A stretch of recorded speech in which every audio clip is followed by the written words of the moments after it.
उपस्थित सभी महानुभावों का इस ऑनलाइन स्वाध्याय सभा में मैं हार्दिक अभिनंदन और स्वागत करता हूं।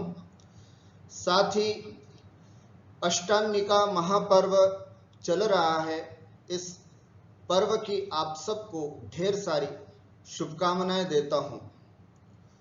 उम्मीद करता हूं इस अष्टांगिका पर्व में जहां आप एक और मंदिर जा करके या घर पर बैठ करके भगवान की पूजा भक्ति और आराधना कर रहे हैं, वहीं दूसरी ओर एकासन, उपवास, जाप आदि संयम के माध्यम से आत्म साधना भी कर रहे होंगे, क्योंकि एक सम्यक दृष्टि जीव इन पर्वों की बेताबी से इंतजार करता है और वह सोचता है कि कब पर्व आए और कब मैं अपनी आत्म साधना भगवान की आराधना प्रारंभ करूं। तो आप सब भी इसी तरह की साधना में लगे होंगे। अष्टांगिका पर्व कहते हैं कि सभी देवता बड़े ठाट बाट के साथ नंदीश्वर दीप जाते हैं और अकृत्रिम चित्तालयों की बड़े भाव भक्ति के साथ वंदना करते हैं, पूजा आराधना करते हैं और खूब अच्छी भक्ति करते हैं। हमें सकतिसो नाही करे ये थापना।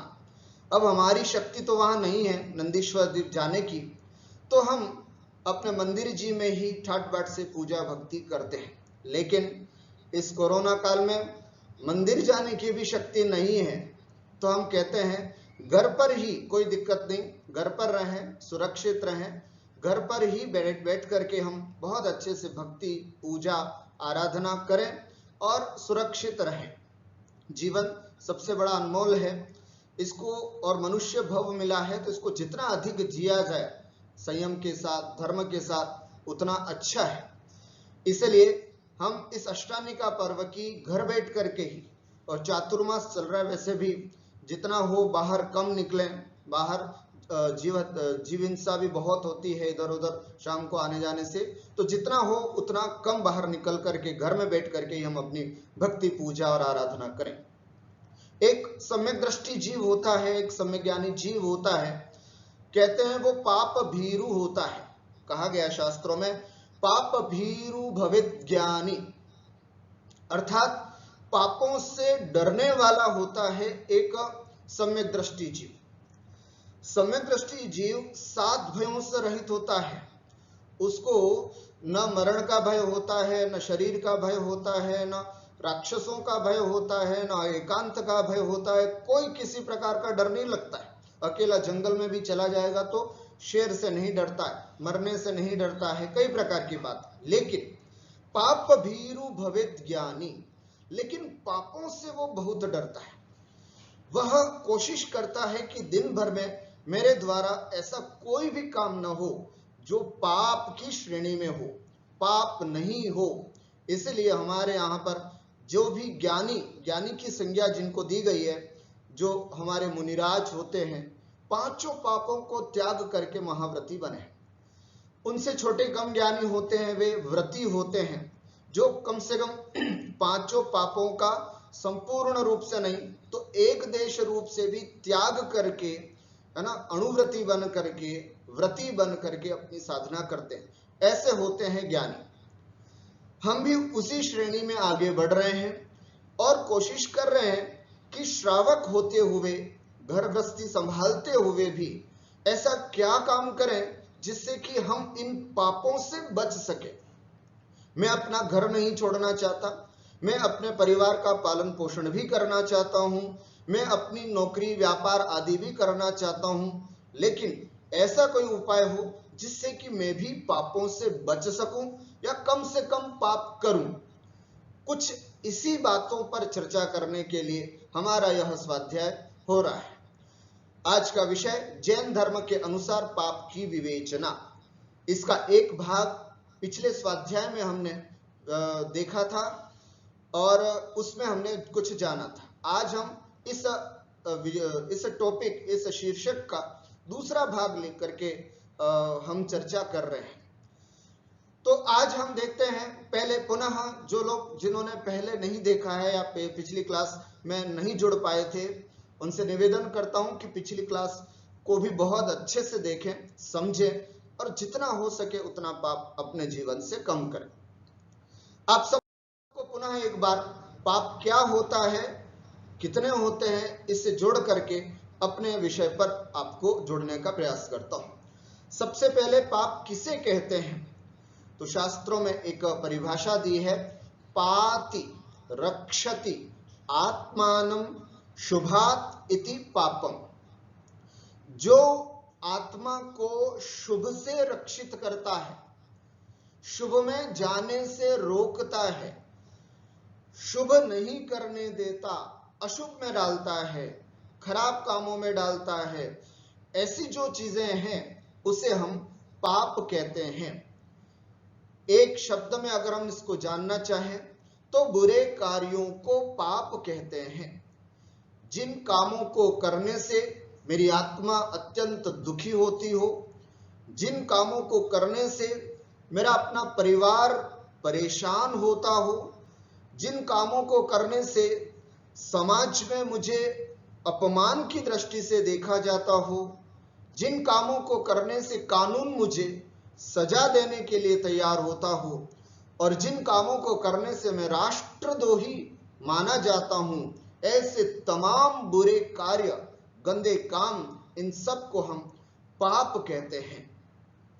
आध्यात्मिक दृष्टि से अगर हम देखें तो कहते हैं जिस काम को करने से आत्मा का पतन होता हो। दो तरह के काम होते हैं गंदे काम, या तो शरीर का नाश होता है या आत्मा का नाश होता है ना। कुछ ऐसे गंदे काम जिससे हमारा शरीर भी नष्ट होता है, और कुछ ऐसे काम जिससे हमारी आत्मा नष्ट होती है, हमारी आत्मा दुखी होती है, पतित होती है। पाप कुछ इस तरह के काम हैं जिससे शरीर भी खराब होता है और साथ में हमारी आत्मा का भी पतन होता है। मनुष्य भव प्राप्त हुआ है हमारे आत्मा का विकास करने के लिए, हमें अपनी आत्मा की उन्नति करने के लिए। और यदि हम इन पापों में फंस गए तो निश्चित रूप से हम अपनी आत्मा का पतन करेंगे, हम अपनी आत्मा को अधोमार्ग की ओर ले जाएंगे। एक ज्ञानी व्यक्ति जो होगा वो ये कोशिश करेगा कि मैं किसी न किसी तरह से बहुत ऊंचाइयों तक अगर आत्मा को नहीं ले जाता हूं तो कम से कम ऐसे भी काम न करूं जिससे कि मेरी आत्मा का पतन हो। तो इसलिए ऐसे काम जिससे हमारी आत्मा का पतन होता हो, ह्रास होता हो, है ना, दुखों की ओर जाता हो, नीच गतियों में जाता हो, ऐसे सब कामों को हम पाप कहते हैं। और भी समझें, जिस कार्य के करने से इस लोक में एवं परलोक में अनेक प्रकार के दुखों को सहन करना पड़ता है और निंदा एवं अपयश को सहन करना पड़ता है, उसे हम पाप कहते हैं। महानुभाव, किसी भी दृष्टि से पाप को अच्छा नहीं माना गया है। समाज में हम देखें या इस लोक में देखें या फिर अपने इस भव की अपेक्षा से भी देखें तो जो जो पापी होते हैं उनको सजा मिलती ही है जब उनका पाप सामने आ जाता है। और न केवल सजा अपितु अपयश, अपकीर्ति ये भी सहन करना पड़ता है, और परभव में तो दुखों की प्राप्ति होती ही है। इसलिए ऐसे सभी बुरे कार्यों को हम पाप कहते हैं। यद्यपि इस शब्द को तो बचपन से सुनते आ रहे हैं कि पाप पाप पाप, लेकिन विस्तार से वर्तमान में ये पाप क्या होते हैं, कैसे होते हैं, उनको हम बड़े तर्क की दृष्टि से यहाँ पर समझने की कोशिश कर रहे हैं। ये पाप कुल कितने प्रकार से हम कर सकते हैं, क्या होते हैं पाप, कितने प्रकार होते हैं, तो इसके बारे में हमने पिछले स्वाध्याय में भी देखा था। कुल 5 प्रकार के पाप होते हैं: हिंसा, झूठ, चोरी, कुशील और परिग्रह। पाप 5 होते हैं: हिंसा, झूठ, चोरी, कुशील और परिग्रह, जिसमें से हिंसा पाप की चर्चा हम पिछले स्वाध्याय में विस्तार से कर चुके हैं, है ना। अर्थात किसी का दिल दुखाना, किसी को मारना, किसी का वध करना, स्वयं का भी घात करना, अपने परिणामों का घात करना, ये सब हिंसा के अंतर्गत आता है। 4 प्रकार की हिंसा होती है: आरंभी हिंसा, उद्योगी हिंसा, विरोधी हिंसा और संकल्पी हिंसा। ऐसे ग्रस्त होने के नाते ऊपर की 3 हिंसाएं कदाचित हमारे लिए क्षम्य भी हैं, लेकिन संकल्पी हिंसा हमको कभी भी नहीं करनी चाहिए, ऐसा शास्त्रों का आदेश हमारे लिए कहा गया। आइए आज के स्वाध्याय से हम ये सीखते हैं झूठ क्या होता है, चोरी पाप किसे कहते हैं, कुशील क्या होता है और परिग्रह पाप किसे कहते हैं। इन सब बातों को भी थोड़ा संक्षिप्त से समझने की यहाँ कोशिश करते हैं। तो आइए देखते हैं झूठ पाप किसे कहते हैं। जैसा देखा या सुना हो वैसा न कहकर अन्य प्रकार से कहना झूठ पाप कहलाता है। क्या समझे? सामान्य सी परिभाषा, जैसा देखा या सुना हो वैसा न कह करके अन्य प्रकार से कहना झूठ पाप कहलाता है। 2 बच्चे घर में थे अकेले। एक बच्चे ने पिताजी के पॉकेट से 10 रुपए निकाल लिए। पहला पाप तो यहां पर चोरी हुआ। पिताजी ने आकर के पूछा कि भाई मेरे जेब से 10 रुपया किसने निकाले? दोनों बच्चों ने हाथ खड़े कर दिए कि हमें तो नहीं मालूम, जबकि पता था, देखा था, सुना था। उसके बावजूद भी जैसा देखा सुना वैसा न कह करके अन्यथा प्रकार से बोल दिया कि साहब मुझे तो नहीं मालूम, उसे कहते हैं झूठ पाप। इसी तरह यहां पर यह भी कहा जाता है कि जिससे किसी जीव का जीवन ही चला जाए ऐसा सत्य भी झूठ होता है।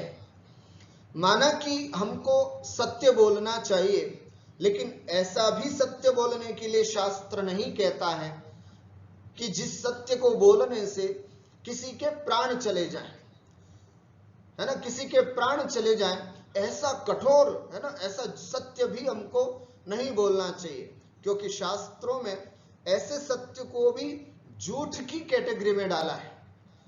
एक मां का इकलौता ही बेटा था और अचानक वो बॉर्डर पर युद्ध करते करते मारा गया। कोई दूसरा व्यक्ति आया, पड़ोसी, और आकर के उसने कहा कि अम्मा जी क्या हुआ, एक बात बताओ। उन्होंने कहा बोल क्या हुआ? आपका बेटा जो है वो मर गया। अब जैसे उसने मां ने ये सुना, तत्काल हार्ट अटैक हुआ और उस मां का भी स्वर्गवास हो गया। उस व्यक्ति से आकर के सबने कहा कि तुमने ये क्यों बोला? उन्होंने कहा क्या हुआ, मैंने तो सच बोला, और कहा जाता है सच बोलना चाहिए, मैंने तो सत्य बोलने की कोशिश की। तो इसलिए यहां पर उन्होंने कहा कि ऐसा सत्य भी न बोलें जिससे कि किसी का जीवन चला जाए, है ना, दूसरे के कार्यों, दूसरे के परिणामों में विकृति उत्पन्न हो, ऐसा सच भी नहीं बोलना चाहिए। कई लोग मोबाइल पर, व्हाट्सएप पर हमेशा तैयार बैठे रहते हैं कि कोई भी किसी भी प्रकार की न्यूज हो उसको तत्काल फॉरवर्ड करें। गंदी से गंदी, बुरी से बुरी, समाज में एक दूसरे के अंदर झगड़ा विवाद उत्पन्न करने वाले ऐसे मैसेज कभी कभी कोई डालता है, तो ज्ञानी व्यक्ति तो क्या करेगा, डिलीट करके उसको वहीं समाप्त कर देगा। लेकिन जो अज्ञानी है वो तत्काल उसको और बढ़ाएगा, अरे यार ये बात तो बिल्कुल सच है, ये तो सबको पता होनी चाहिए। अरे भाई ऐसी बात कोई जानना जरूरी नहीं है जिससे समाज में आपस में खूब विवाद हो, झगड़ा हो। ऐसी बातों को सब जगह फैला करके, है ना, सामाजिक सौहार्द जो है वो समाप्त नहीं करना चाहिए। शास्त्रों में ऐसे सत्य को भी झूठ की कैटेगरी में रखा गया है। तो ऐसे मैसेजेस कभी भी फॉरवर्ड नहीं करने चाहिए जिससे कि समाज में आपसी सौहार्द कम हो, समाज में लड़ाइयां फैले, है ना, इस तरह के कार्य हमको कभी भी नहीं करना चाहिए। और हाँ, इससे विपरीत जो समाज को अच्छे संदेश देने वाली अच्छी बातें हों उसको जितना भी हो सके जरूर फैलाना चाहिए। तीसरी बात, यहाँ पर कठोर वचन को बोलना भी झूठ की कैटेगरी में आता है। कठोर वचन, है ना, कठोर वचन कहना। कठोर वचन का मतलब क्या? अंधे से अंधा कहना। आप कहोगे कि साहब इसमें कौन सी गलत बात होगी, वो अंधा था, हमने अंधा बोल दिया, अंधे इधर आ। नहीं, शास्त्र इसकी परमिशन नहीं कहता है। शास्त्र कहता है कि साहब इस तरह का वचन बोलना कठोर है। चोर को चोर कहना, डाकू से डाकू कहना, क्यों साहब इसकी परमिशन क्यों नहीं है?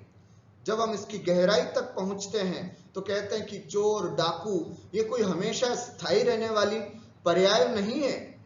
न जाने व्यक्ति में कभी किस तरह का परिवर्तन आ जाए, है ना, किस साधु का, किस मुनिराज का, किस शास्त्र का, किस विद्वान का उपदेश सुन करके उसके जीवन में परिवर्तन आ जाए और आप उसको आज भी किसी एक काम को लेकर के ये तो चोर है, ये तो चोर है, इस तरह से उसको यदि बोलेंगे तो वो व्यक्ति कि उस व्यक्ति में सुधार की कोई अपेक्षा नहीं रहेगी और उसके नहीं सुधरने में कहीं ना कहीं हम कारण बनते हैं।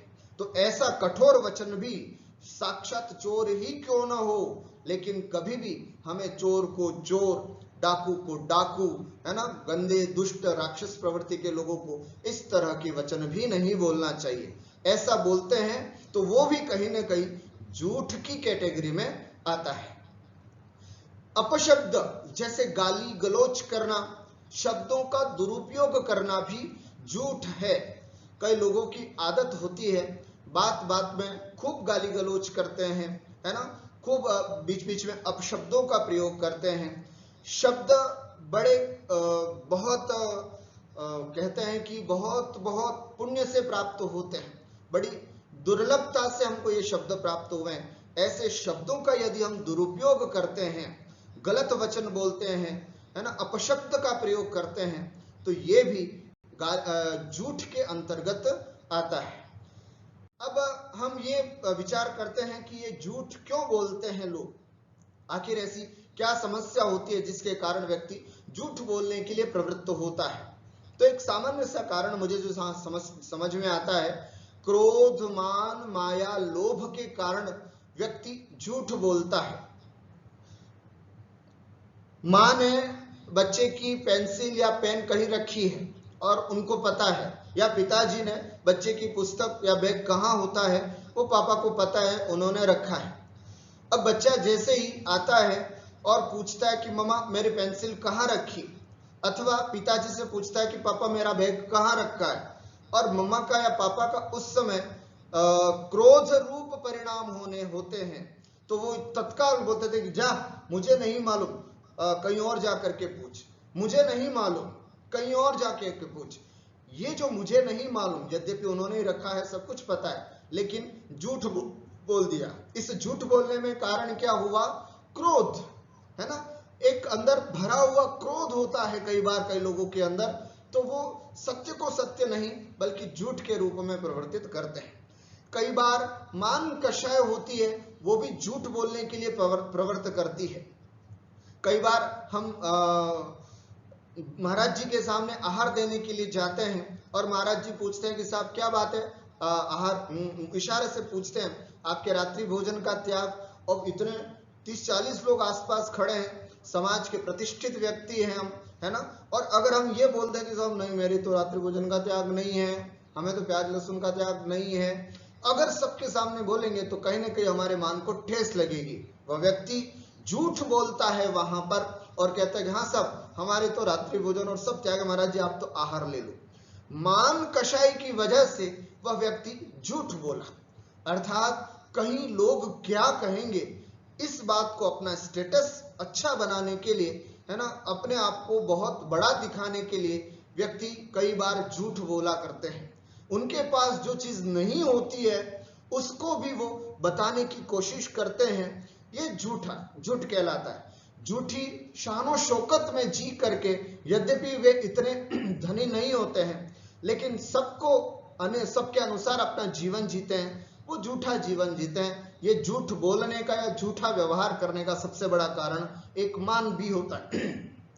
इसी तरह से माया, है ना, चीटिंग करने की दृष्टि से भी कई बार झूठ बोला जाता है, और बहुत सारा पैसा बहुत कम समय में कमाना हो तो ऐसे लोभ के कारण भी व्यक्ति झूठ बोला करते हैं।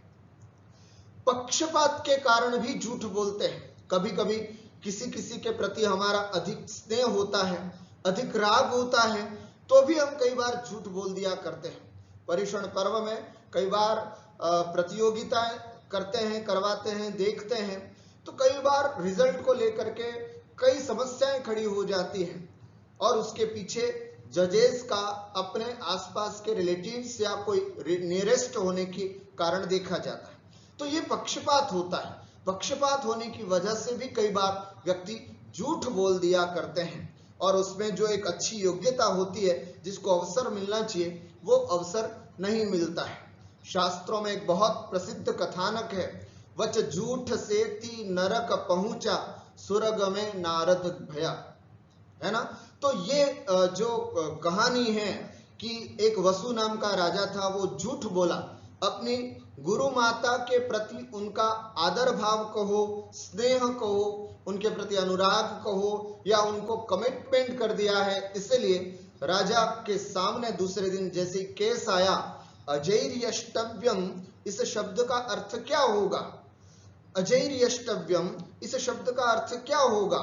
एक तरफ गुरु पुत्र है, एक तरफ सेठ पुत्र है, दोनों साथ में पढ़े, और एक तरफ राजपुत्र है, तीनों साथ में पढ़े थे और तीनों ने अच्छी तरह से पढ़ा था कि अज का मतलब जो फिर से पैदा नहीं हो, ऐसा धान कहा जाता है। लेकिन वहां पर गुरु माता के प्रति अधिक पक्षपात होने के कारण राजा जो है वो झूठ बोल जाता है और कहते कि यहाँ पर अज का मतलब धान नहीं हो करके मांस मतलब बकरा होता है, बकरी होती है, उसके मांस से हवन करना चाहिए, उसकी बलि दे करके हवन करना चाहिए, अर्थ होता है। महानुभाव, अगर इस तरह से किसी के प्रति पक्षपात होता है तो भी कहीं ना कहीं हम झूठ बोला करते हैं।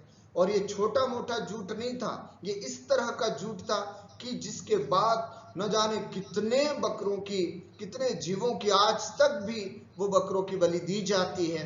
इतना बड़ा झूठ का कारण अगर कोई बनता है, हिंसा और पाप का कारण बनता है, तो ऐसा झूठ भी नहीं बोलना चाहिए। ये पक्षपात के कारण बोला गया, झूठ जानना चाहिए। कुछ लोग डर के कारण झूठ बोल लेते हैं, है ना। कई बार उनके ऊपर प्रेशर्स होता है ना, कई लोगों ने उनको डरा धमका के रखा हुआ होता है, तो इस कारण भी वे झूठ बोल दिया करते हैं। और एक झूठ का कारण जो प्रायः आजकल मोबाइल का समय होने की वजह से लोग बोला करते हैं, वे आदतन झूठ बोलने की हैबिट हो गई है एक तरह से उनकी झूठ बोलने की। क्यों कि कभी आधा घंटा पहुंचने में भी लग रहा है व्यक्ति को, और उससे फोन पर पूछा जाए कि साहब क्या बात है, कितनी देर है, आप अभी तक आए नहीं, तो जवाब देता व्यक्ति बस 5 मिनट, अभी पहुंचा, मैं घर से निकल चुका हूं, रास्ते में ट्रैफिक में फंस चुका हूं। अब देखिए, व्यक्ति अभी घर से निकला भी नहीं है और उसने एक झूठ बोल दिया, है ना। उसने बोल दिया झूठ कि साहब मैं अभी निकल चुका हूं, रास्ते में ट्रैफिक हो रही है। आप कहेंगे साहब इसमें कौन सी बुरी बात हो गई, क्या हो गया, ऐसा बोल दिया तो क्या हो गया।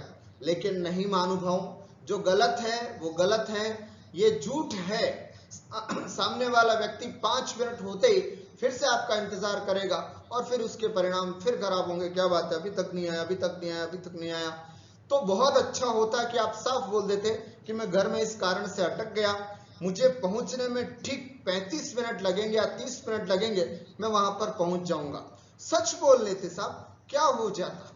लेकिन यदि हम इस तरह की आदत डालते हैं तो कहते हैं कि पाप का घड़ा भरता है ना। घड़ा जैसे हमारा पानी का घड़ा होता है ना, बूंद बूंद पानी से घड़ा भर जाता है, ऐसे ही ये छोटे छोटे कुछ झूठ होते हैं, है ना।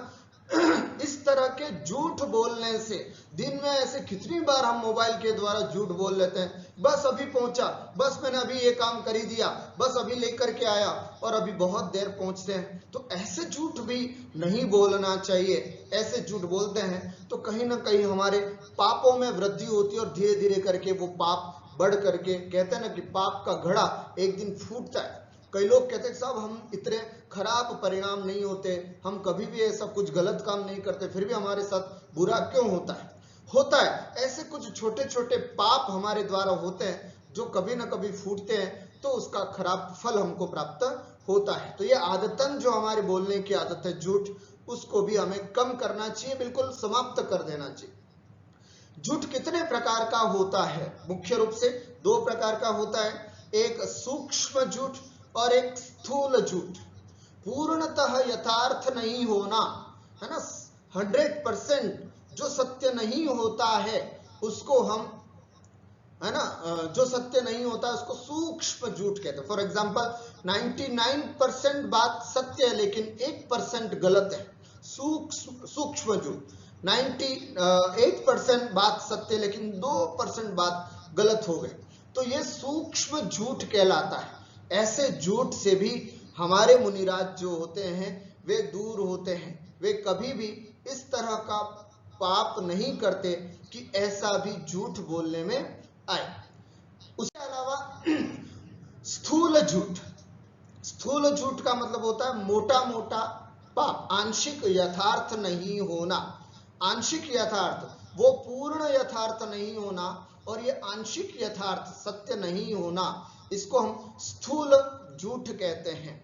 अर्थात मोटा मोटा झूठ जिसको 40% उसमें या 30% जो है असत्यता होती है, 70% उसमें सत्यता होती है, ऐसी चीजें जो होती है इसको हम आंशिक स्थूल झूठ कहते हैं। हम घर गृहस्थी में सूक्ष्म झूठ का तो त्याग नहीं होता है लेकिन स्थूल झूठ का त्याग तो हम कर ही सकते हैं। लेकिन हमारे अपने दैनिक जीवन में इस तरह के झूठ बोले जाते हैं, हम बोलते हैं। एक नीतिकार ने कहा है कि कब कब झूठ बोलता है ये व्यक्ति, स्त्रीषु नर्म विवाहे च वृत्यर्थे प्राण संकटे। स्त्रीषु अर्थात स्त्रियों में, स्त्रियों के साथ जब व्यवहार करता है तब यह व्यक्ति झूठ बोलता है। क्या मतलब, धर्म पत्नी को मनाने में भी कई बार, है ना, वो झूठ बोला करता है ना। तैयार होकर के धर्म पत्नी जैसे ही सम्मुख उपस्थित होती है और पूछती है कि आज मैं कैसी लग रही हूं, तो उसको नहीं चाहते हुए भी व्यक्ति को कहना पड़ता कि अरे साहब आज तो गजब लग रही हो आप, है ना, चांद का टुकड़ा लग रही हो, बहुत सुंदर रूप तुम्हारा लग रहा है। अब ऐसा जो व्यवहार होता है ना, अथवा भोजन कैसा लगा आज आपको, कैसा ठीक लगा कि नहीं, व्यक्ति को कदाचित नहीं भी पसंद हो तब भी उसको ये कहा जाता है कि साहब बहुत अच्छा भोजन बना।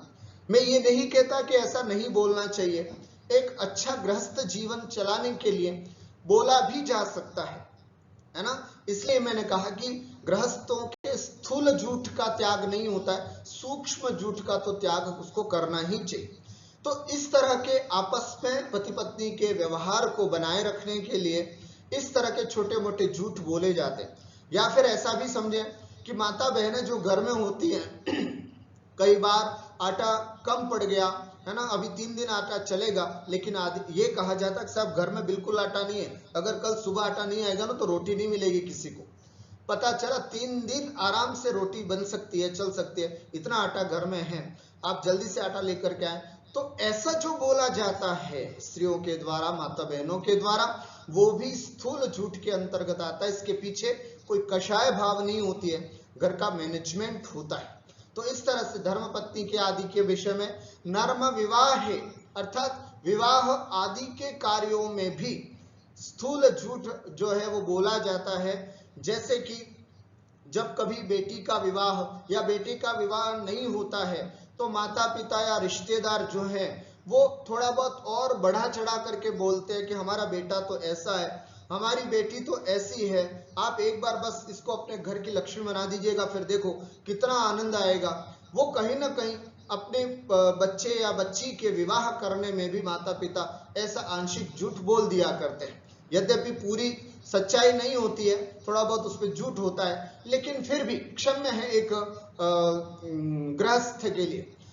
या फिर ऐसा कहें कि विवाह में जैसे हंसी मजाक में जो बोला जाता है वो भी कई बार झूठ होता है ना। जूते छिपा दिए, पूछे जूते कहाँ हैं तो उनका हमें नहीं पता, यद्यपि पता है खुद ने छुपाए, फिर भी बोलते ना सब कि हमें नहीं पता इत्यादि। इसी तरह कभी हंसी मजाक में बैठे हुए हैं, है ना, बच्चा पीछे आकर के छुप गया, किसी ने पूछा कहाँ है, अरे हमें नहीं पता, और पता चलता है वो बाहर आ गया। तो देखो ये एक हंसी मजाक का झूठ है, छोटा मोटा झूठ है, इस तरह का जिसमें किसी भी प्रकार की कषाय का भाव नहीं होता है। ऐसा कदाचित जिसका खुलासा तत्काल हो जाता है, सामने वाला इससे परेशान भी नहीं होता है, तो फिर इसको हम क्षम्य कहते हैं, लेकिन सामने वाले जीव के यदि परिणाम खराब होते हैं तो उसका पाप हमको जरूर लगता है। वृत्त्यर्थे, वृत्ति, व्यवहार और व्यापार आदि के रूप में भी झूठ बोला जाता है। उस झूठ में, जैसे व्यापार में दुकानदार को देखा होगा, सब 10 रुपए में मेरे घर में पड़ी है, मैं बस 2 रुपया तुमसे कमा रहा हूं, 12 रुपए में आपको दे रहा हूं, बल्कि और भी कम में पड़ी होगी, लेकिन दुकानदार अपनी माँ, है ना, बेटे, सबकी कसम खा लेता है कि साहब मैं इस रोजी पे बैठा हूं, मुझे इतने में पड़ी है। इस तरह का झूठ भी बोलता है। कई बार प्राण संकटे, प्राणों का संकट उपस्थित हो जाए और उस समय भी कई बार झूठ बोलना पड़ता है। किसी मन चले व्यक्ति ने हाथ में चिड़िया को, जिंदी चिड़िया को पकड़ करके पूछा, है ना, कि बताओ ये जिंदी है या मर गई, प्राण संकट में है। ज्ञानी व्यक्ति से पूछा, ज्ञानी व्यक्ति को झुठलाने के लिए इस मन चले व्यक्ति ने ये उपक्रम किया और पूछा कि तुम तो बड़े ज्ञानी हो, है ना, बहुत सब बातें समझते हो, बताओ ये चिड़िया जिंदी है या मर गई। अब वो व्यक्ति क्या करे, यद्यपि हल्का सा पंख हिल रहा है, हल्की सी पैर भी हिल रहे हैं, उसको पता है कि ये जिंदा है, लेकिन प्राण संकट में है और झूठ बोल दिया, अरे साहब ये तो मर गई। तुरंत उसने उसको छोड़ करके दिखाया, ओह तुझे तो पता भी नहीं, हम तो समझते थे कि तू बहुत ज्ञानी है, देख, है ना, ये तो जिंदा है। ओह क्या बात हो गई, जिंदा क्या।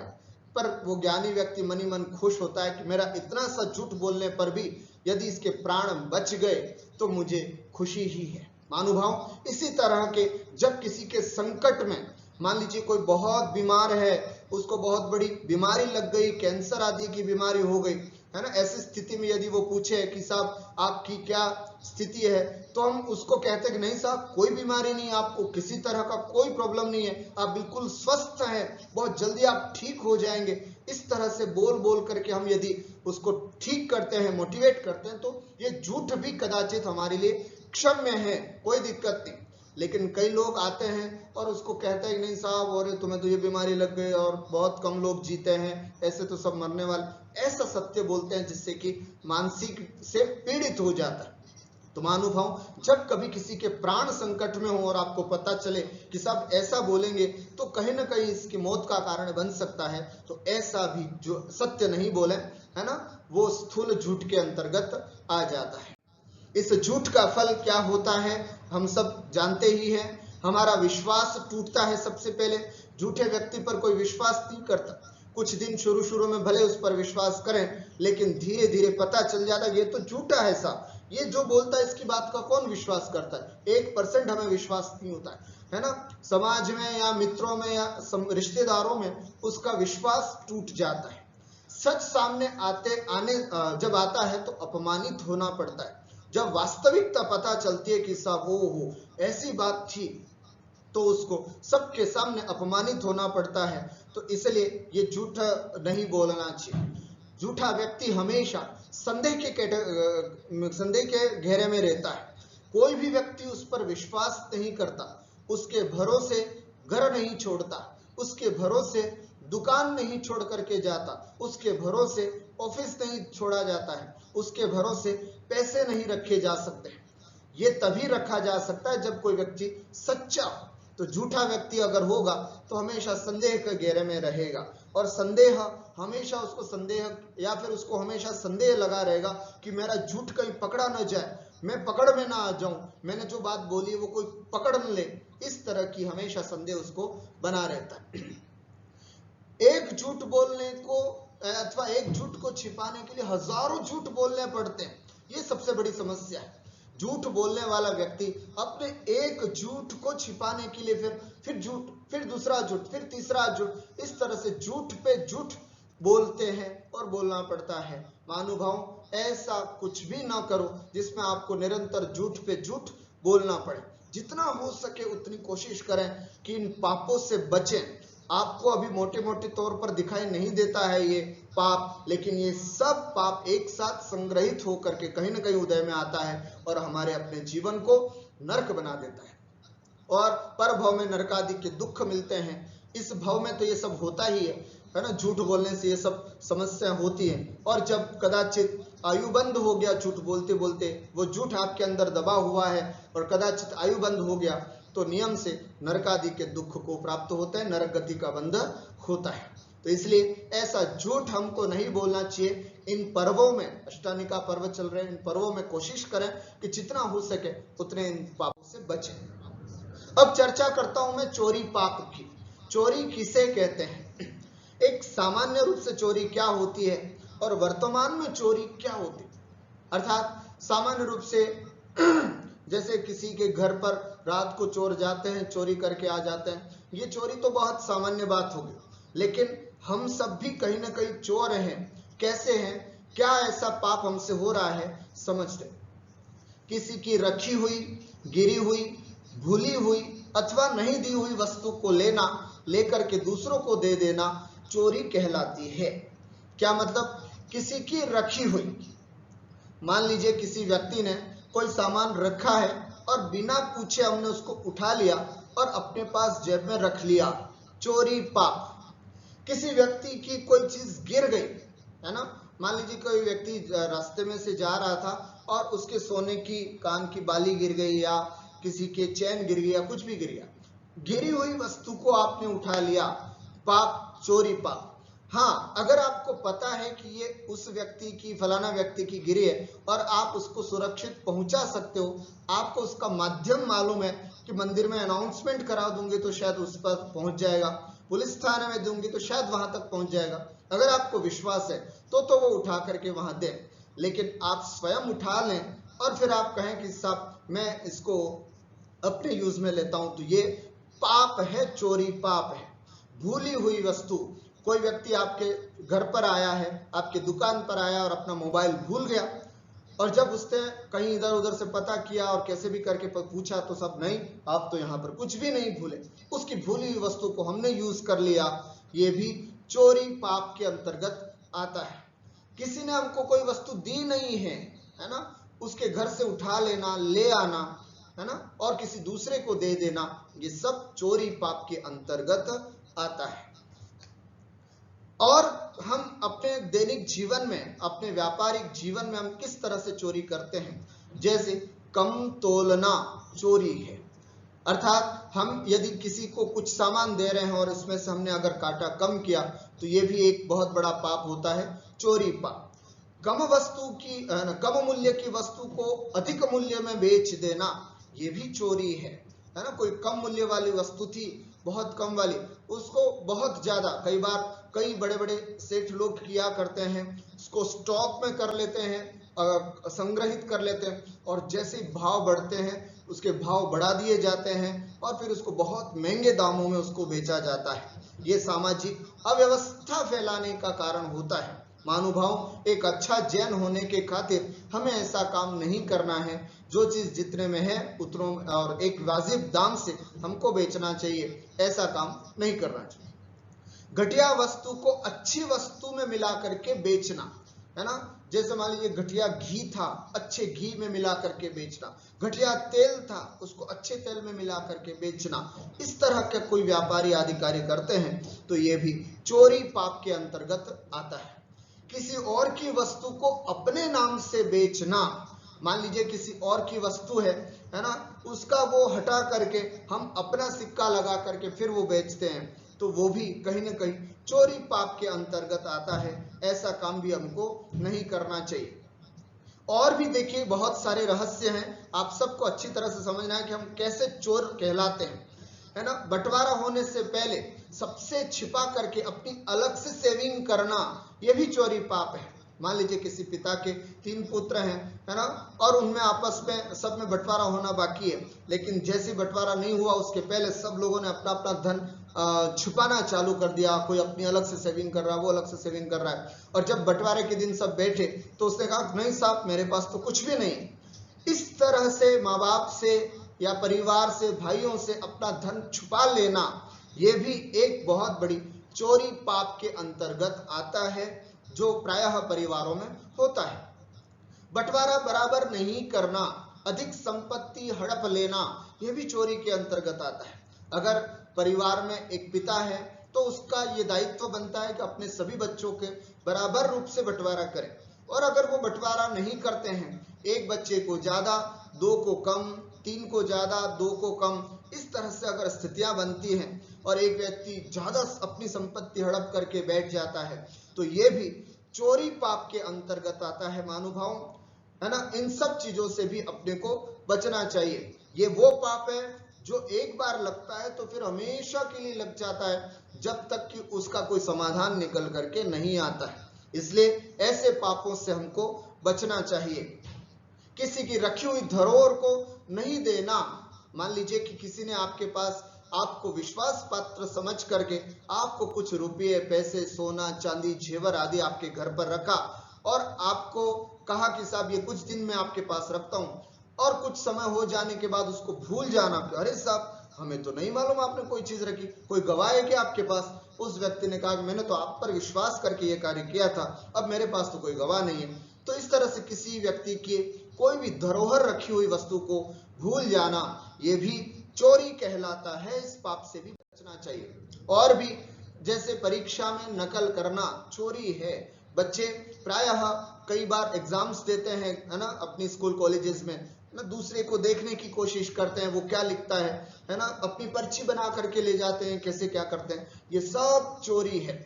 हमारी मतलब मुझे तो बड़ा गर्व है कि ऑनलाइन पाठशाला के एग्जाम होता है, लोग सब घर बैठे बैठे परीक्षाएं देते हैं, सब ईमानदारी से देते हैं। मैं तो यही समझता हूं कि सब ईमानदारी से देते हैं, कोई किसी की नकल नहीं, अपनी बुद्धि से सब अपनी परीक्षाएं देते हैं। अगर कोई ऐसा नहीं करता है तो वो आज से सुधर जाए और कोशिश करें कि अपने खुद के क्षयोपशम से जितना भी आता है उतना देख करके, विचार करके, सोच समझ करके परीक्षा देनी चाहिए। तो इस तरह का जो कार्य है, उस समय भी यदि हमारे परिणामों की वजह से आयुबंद होता है तो वो चोरी पाप की वजह से नीच गति का बंद होता है। समय पर टैक्स जमा नहीं करना भी चोरी है ना। एक अच्छे व्यापारी की यही फितरत होती है कि जितना भी जीएसटी हम ग्राहकों से लेते हैं, जीएसटी के नाम से वो पूरा का पूरा टैक्स सरकार को पहुंचाना चाहिए, है ना। अगर वो नहीं करते हैं ऐसे तो वो भी चोरी पाप होता है, जिसका बहुत बड़ा पाप एक व्यापारी को लगता है। मंदिर में बोली बोलना लेकिन बाद में पैसे नहीं देना चोरी है। कई बार लोग, है ना, आवताव में आकर के, मान कषाय में आकर के इतने सारे लोगों के बीच में झट से पैसा तो बोल देते हैं, लेकिन बाद में हाथ खड़ा कर देते हैं कि साहब, है ना, हमें तो नहीं मालूम, ठीक है, वो तो नहीं है, पापा ने बोला था, वो करके फिर बोली के पैसे भी नहीं देते हैं। कुछ लोग ईमानदारी रहे होकर के लास्ट समय तक भी देते हैं, लेकिन देते हैं। पर इस तरह की भी कुछ लोगों की फितरत होती है कि बोली मंदिर का पैसा होता है और वो बोली बोल देने के बावजूद भी वो पैसा नहीं देते। महानुभाव, उसको भी शास्त्रों में चोरी का पाप लगने को बताया है कि ऐसे व्यक्ति भी, है ना, उनका वो धन भी चोरी का धन है। तो इसलिए बहुत अच्छी बात तो ये होती है, बोली का सिस्टम हमेशा मैं कहा करता हूं, है ना, अपने स्वाध्याय में, कि बहुत अच्छी बोली का सही सिस्टम तो यही है कि आज 18 तारीख को यदि मैं कोई बोली लेता हूं तो 18 तारीख में ही मंदिर में वो पैसा जमा हो जाए, वो है सच्चा दान। बहुत सही दान तो यही है। मैं कहता हूं एक दिन भी क्यों, है ना, एक महीना भी क्यों, एक साल भी क्यों, अगर हमारे पास पैसा नहीं है तो हम उतनी ऊंची बोली नहीं ले, और यदि है भगवान की दया से तो तत्काल पैसा दे करके पुण्यार्जन करना चाहिए। बोली लेकर के हम जितना पुण्यार्जन नहीं करते उतना पैसा बाकी छोड़ करके पापार्जन और कर लेते हैं। तो महानुभाव, कोशिश करें, है ना। हो सकता है, मैं ये नहीं कह रहा हूं, हर मंदिर की अपनी अपनी व्यवस्थाएं होती हैं। मंदिर अगर मंदिर के प्रशासन को भी ये व्यवस्थाएं रखनी चाहिए कि सब बोली का पैसा 1 महीना, 1 साल या 5 साल ऐसा एक सिस्टम बना लेना चाहिए, तब तक दे देना चाहिए, जिससे व्यक्ति समय पर अपने सेविंग करके आपको दे दे। पूज्य मुनिषी सुधा सागर जी महाराज जी के यहाँ पर अभी जितने भी बोलियां लगती हैं, जो भी पैसा बोला जाता है, उसमें साफ कह दिया जाता है कि 5 साल के अंदर आपको पैसा देना है। तो निश्चिंत होकर के उसका पाप किसी को भी नहीं लगता है, फिर 5 साल के अंदर व्यक्ति को पैसा दे देता है। लेकिन अगर हमने तत्काल पैसे देने की बात आई है या मंदिर का ऐसी कोई व्यवस्था नहीं है, तो हमको कोशिश करना चाहिए कि जितना जल्दी हो सके पैसा देना चाहिए, अन्यथा ये भी चोरी के अंतर्गत आता है। चोरी करना एक व्यसन भी है, कई लोगों की आदत पड़ जाती है, उससे कुछ भी फायदा नहीं होता, लेकिन फिर भी वे चोरी करते हैं। चोरी पाप क्यों करता है? क्योंकि ज्यादा मेहनत के बिना कम समय में वो धनवान बन करके, है ना, धनवान बनना चाहता है। ऐसे लोग जो हैं वो चोरी करते हैं। टाइम कम और बहुत जल्दी बहुत ज्यादा पैसा कमाना चाहते हैं, ऐसे लोग चोरी पाप किया करते हैं। जो कि गलत है। पंचेंद्रिय विषयों को भोगने के लिए, क्योंकि चोरी के माध्यम से जो पैसा होता है तो पंचेंद्रिय के भोगोपभोग भोगे जाते हैं, जो कि कहीं ना कहीं पंचेंद्रिय विषयों के लिए जीव चोरी पाप करता है।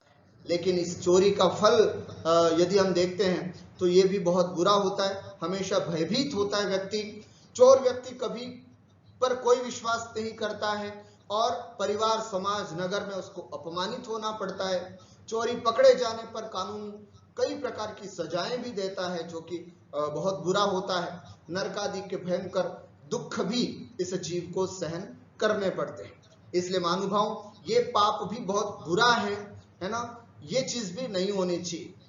कई लोग आदतन चोरी करते हैं, इस चोरी को व्यसन में भी रखा गया है, बुरी आदत है ना। कुछ लोग सब कुछ संपन्न है, उनको आवश्यकता नहीं है, उससे उनका कोई बड़ा फर्क भी नहीं पड़ता है, लेकिन एक आदत सी बन जाती है, जिसको एक बीमारी भी कहते हैं। एक आदत सी बन जाती है कि व्यक्ति, मैंने कई बार अखबारों में और फेसबुक में देखा है ना, पिज्जा चोरी कर रहे हैं लोग, है ना, या फिर सैंडविच आदि जो होती है वो चोरी करते हैं। होटल्स वगैरह में जाते हैं तो वहां टॉवेल वगैरह होते हैं वो चोरी करके, ये सिर्फ आदत होती है कुछ लोगों की। ऐसी आदत भी बड़ी खतरनाक होती है महानुभाव। ये इससे कुछ बड़ा फायदा तो नहीं होता है, लेकिन गलत चीज होती है। ये हमारी प्रामाणिकता को संदेह के घेरे में खड़ा करता है। इसलिए कोशिश करें हम इस तरह के सभी चीजों को छोड़ें। कुशील पाप किसे कहते हैं? जिनका परस्पर में विवाह हुआ हो, ऐसे स्त्री पुरुष का एक दूसरे को छोड़कर अन्य स्त्री पुरुषों के साथ संबंध रखना कुशील कहलाता है।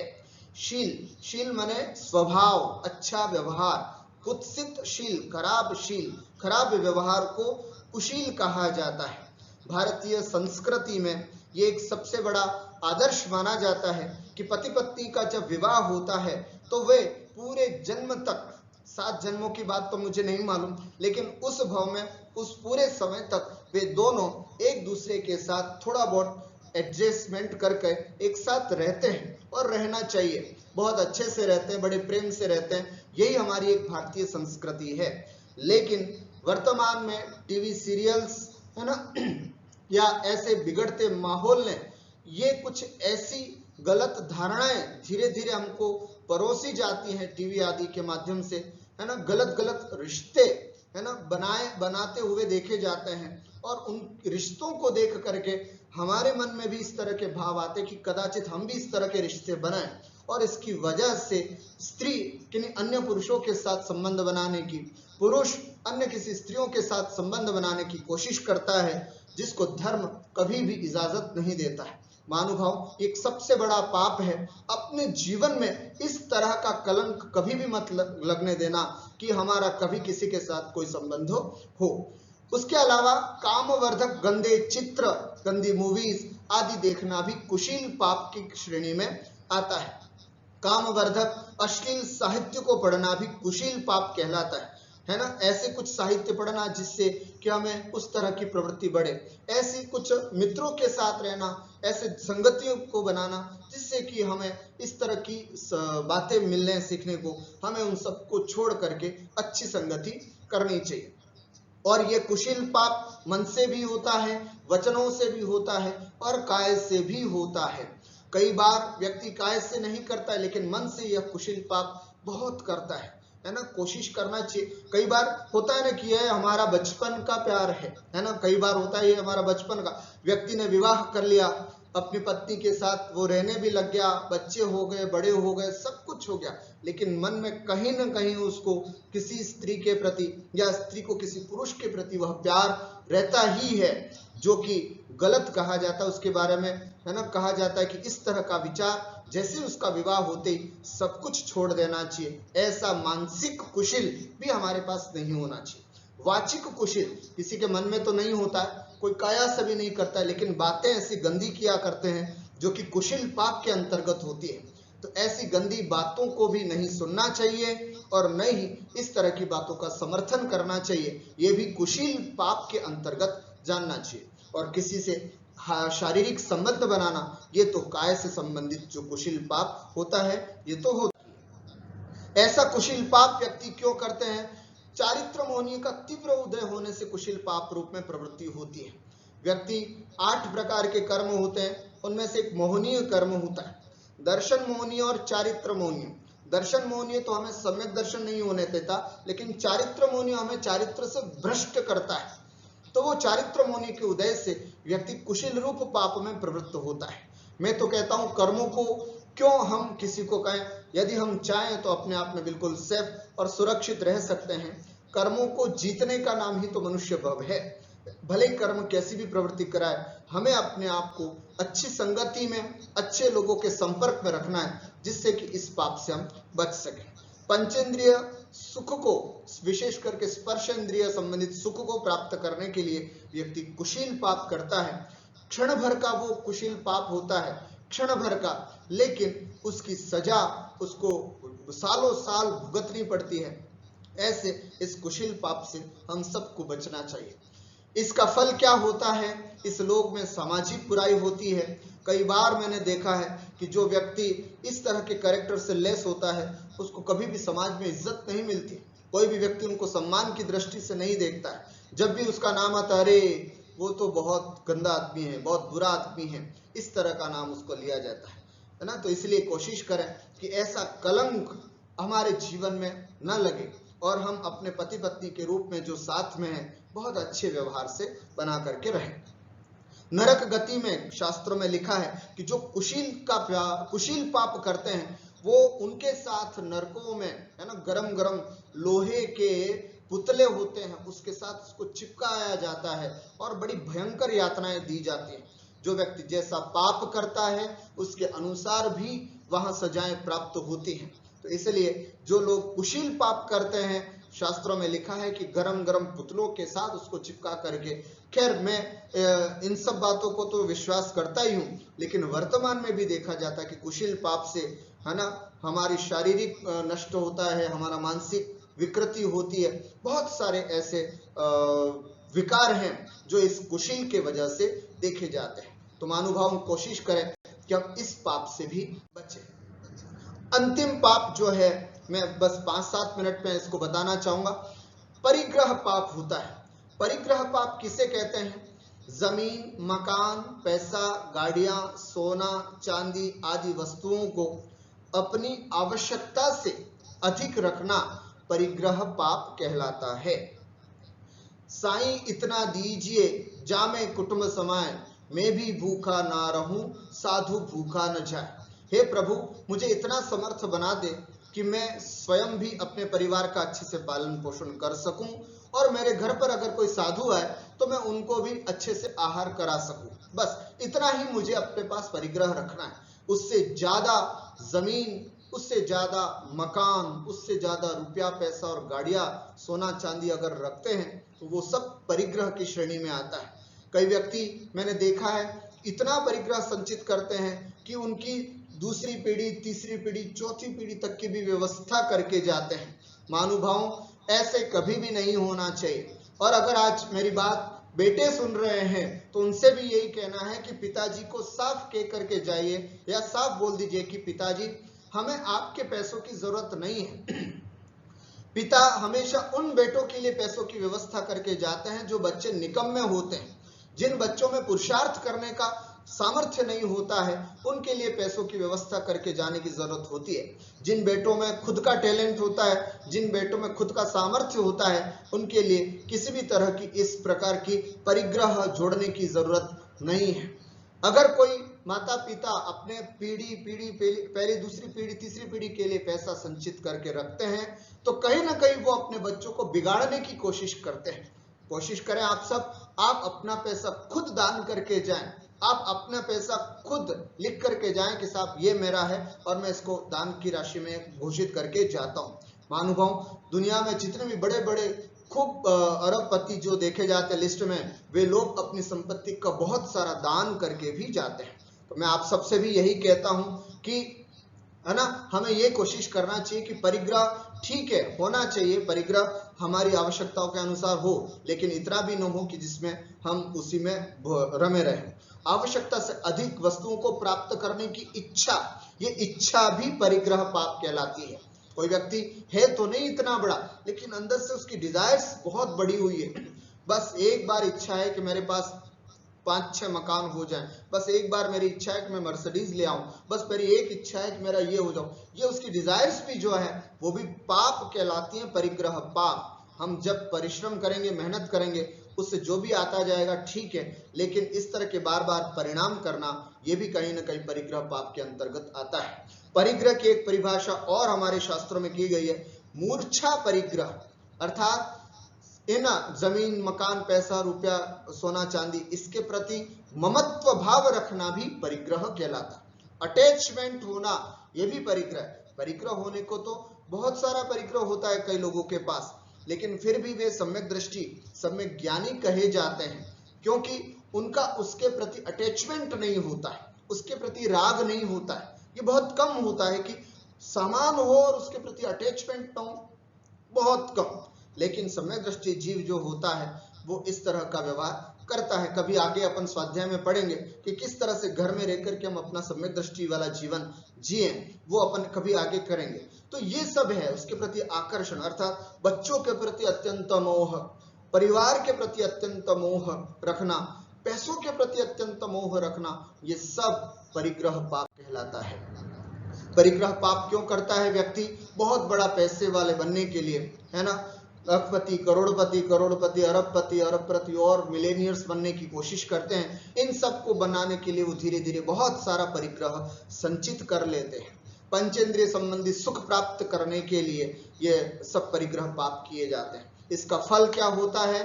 महत्वपूर्ण समय बर्बाद होता है। परिग्रह पाप का सबसे बड़ा वीक पॉइंट्स जो है, इसका सबसे बड़ा फल जो है वो ये है कि इस परिग्रह को संचित करने में व्यक्ति का महत्वपूर्ण समय जो मनुष्य जीवन का है वो खराब हो जाता है, बर्बाद हो जाता है, उसका समय समाप्त हो जाता है। आज जो समय हमारा, आज का समय जिसके माध्यम से हम बहुत सारा पुण्यार्जन कर सकते हैं, वो सब परिग्रह में लगने के कारण, संचित करने में व्यक्ति बर्बाद हो जाता, अपने समय को बर्बाद कर देता। इस परिग्रह के कारण व्यक्ति अभिषेक नहीं कर पाता, व्यक्ति पूजन नहीं कर पाता है। कहें किसी को कि साहब सामायिक करो, तो सामायिक करने का समय नहीं है साहब, है ना, रात्रि भोजन छोड़ दो साहब जैनो, अरे नहीं साहब अभी तो कमाना है, कमाने के दिन है। तो इस परिग्रह को इकट्ठे करने में व्यक्ति इतना व्यस्त हो जाता है कि अपना अनमोल समय जो है वो बर्बाद कर देता है, और इस ममत्व के भाव होने के कारण वो सम्यक्त्व को भी प्राप्त नहीं कर सकता है। और शास्त्रों में तो साफ लिखा है, भव्वारंभ परिग्रहत्वम नारकस्यायुषः, अर्थात बहुत आरंभ और परिग्रह करने से यह व्यक्ति नरकायु का बंध करता है। तो ऐसे इन सभी प्रकार के पापों को से बचना है ना, और इन सब पापों से दूर रहना है। आइए अब मैं सारांश में हमें क्या करना है, हम सबको क्या करना है, इन 5 पापों के बातों को सुन करके अब हमें क्या करना है वो मैं आपको यहाँ पर संक्षिप्त में बताने की कोशिश करता हूँ। सबसे पहली बात, 5 पापों को पूरी तरह से त्याग करके महाव्रत लेना चाहिए। अरे साहब ये क्या बात बता दी आपने, महाव्रत का मतलब होता है साधु बनना, मुनि बनना। ये कैसे हो सकता है? हम तो गृहस्थ हैं, अभी गृहस्थ जीवन जी रहे हैं, तो ये कैसे हो सकता है? लेकिन मेरा ये कहना है, महाव्रती बने न बने, लेकिन आज से ही भावना तो भाएं कि साहब इन 5 पापों को छोड़ करके महाव्रती का जीवन जीऊंगा। महाव्रती का मतलब हिंसा पाप को छोड़ करके अहिंसा महाव्रत जिन्होंने ले लिया है, झूठ पाप को छोड़ करके सत्य महाव्रत का जीवन जो जी रहे हैं, ऐसे हमारे साधु, है ना, कुशील, है ना, पाप को छोड़ करके ब्रह्मचर्य का जीवन जो जी रहे हैं, ऐसे हमारे साधु। तो ये 5 पापों को छोड़ करके 5 महाव्रत इन्होंने अपने जीवन में अंगीकार किए हैं। आज इस पापों की बात सुन करके हमें ये भावना तो करनी चाहिए कि साहब मनुष्य जीवन में एक समय तो ऐसा आएगा ही आएगा, एक समय तो मैं ऐसा लाऊंगा ही लाऊंगा कि कम से कम मृत्यु के समय या मृत्यु होने से पहले पिछी धारण करके, है ना, सब प्रकार के पापों का त्याग करके अपने परिवार से बोल करके रखें कि कदाचित ऐसी स्थिति नहीं बने, तब भी किसी साधु या विद्वान को बुला करके हमें कम से कम महाव्रत अंगीकार कराना, हमारा सब प्रकार के त्याग करा देना, ये एक माहौल घर में बना करके जरूर रखें। तो महाव्रती बनने की कोशिश करें। इन पापों की बात सुन करके ये विचार करें कि हम महाव्रती बने। 5 पापों का एक देश कम से कम, चलो महाव्रती तो नहीं, अणुव्रती तो बन सकते हैं, अहिंसा महाव्रती नहीं तो अहिंसाणुव्रती, है ना, सत्य महाव्रती नहीं तो सत्यानुव्रत वाले तो बन सकते हैं, प्रतिमाधारी श्रावक तो बन सकते हैं, जिसमें इन सब को छोड़ा जाता है। कोशिश करें महाव्रती नहीं तो अणुव्रती तो जरूर बनना चाहिए। यदि हम ये भी नहीं कर सकते तो कम से कम गृहस्थ जीवन में रहते हुए इन 5 पापों से संबंधित जो हम पाप करते हैं उनमें थोड़ा कमी पेशी तो जरूर लाना चाहिए। जैसे व्यर्थ की हिंसा का त्याग करना चाहिए, जितना भी हो सके उस हिंसा से बचना चाहिए। घर को इतना साफ सुथरा रखें कि कभी भी जीवोत्पत्ति न हो, जिससे कि हिंसा का पाप न लगे। माता बहनों से कहना है अपने किचन को इतना साफ सुथरा रखें कि कोशिश करें कि ऐसा कोई भी सामान किचन में ना आए जिसमें ज्यादा से ज्यादा पाप लगे, और हम कम, वो हमारे हाथ में है कि हम उसमें हिंसा कम कर सकते हैं। तो वे कोशिश करें कि ऐसा सामान घर में ना आने दे जिसमें कि बहुत सारे पापों की गुंजाइश होती हो। ये माता बहनों को कोशिश करना चाहिए, और भाइयों को कोशिश करना चाहिए कि ऐसा कोई भी व्यापार धंधा न करें जिसमें हिंसा होती हो। अधिक से अधिक हिंसा से बचने की कोशिश करें, और हित मित प्रिय वचन बोलना चाहिए। झूठ बोलने की जो आदत है, ज्यादातर हम फोन पर बोलते हैं, ऐसी झूठ बोलने की आदत को छोड़ना है, और कोशिश करें कि जो भी हो बिल्कुल एक्चुअल बोले, नहीं तो नहीं, हाँ तो हाँ, है ना, इस तरह का बोलने की हिम्मत करें, सच बोलने की हिम्मत डालें। और हितकारी मित बहुत कम और सामने वाले को अच्छा लगे ऐसे वचन को बोलना चाहिए। ईमानदारी का जीवन जिए, मन में 1% भी चोरी करने का भाव ना हो। आज है ना, क्योंकि गलत तरीके से आया हुआ पैसा कोई भी किसी व्यक्ति को अमीर नहीं बनाता है, अमीर बना भी दे तो उसको सुख नहीं पहुंचा सकता है। इसलिए हम अपना जीवन थोड़ा भी जिए कोई दिक्कत नहीं, लेकिन ईमानदारी के साथ हम अपना जीवन जिए, ये कोशिश करें। किसी भी तरह की चोरी का भाव, अगर गलती से भी किसी ग्राहक का पैसा हमारे पास आ जाता है एक्स्ट्रा, तो आपकी ईमानदारी होनी चाहिए कि साहब आपने आज पैसा कुछ ज्यादा दे दिया, ये लो वापस लो। ऐसा नहीं चलो ठीक है जाने दो, कौन ध्यान रखता, ऐसा नहीं।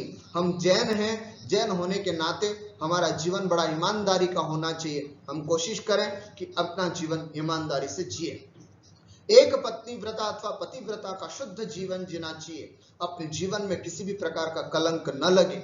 ये जितने भी इस तरह के साहित्य या इस तरह के टीवी सीरियल आदि के माध्यम से एक जो गलत चीजें हमको परोसी जा रही हैं, इन सब से दूर रह करके अपने जीवन में ऐसा कोई भी कलंक न लगने दे जिसकी वजह से हमें हमेशा गिल्टी फीलिंग हो कि साहब मैंने ये काम गलत किया, मुझे ये नहीं करना चाहिए। महानुभावों, एक पत्नी व्रता, पति है तो एक पत्नी व्रता और पत्नी है तो एक पतिव्रता का जीवन और शुद्ध जीवन जीना चाहिए।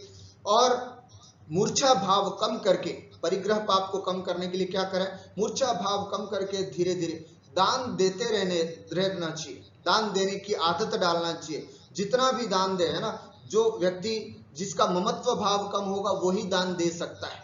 जिसका अपनी संपत्ति के प्रति खूब आकर्षण हो, खूब ममत्व भाव हो, खूब अटैचमेंट हो, वो व्यक्ति कभी दान नहीं दे सकता है। हम अगर दान दे रहे हैं ना, या तो उसको भोगें या फिर दान दें, नहीं तो जीते मरने के बाद तो पूरा का पूरा हम किसी और को दे के जा रहे हैं। तो कोशिश करें हमने अपना जो पैसा कमाया हम खुद खूब दान करें, और दान करके अपना पुण्य खुद अपने सर पे लेकर के जाएं।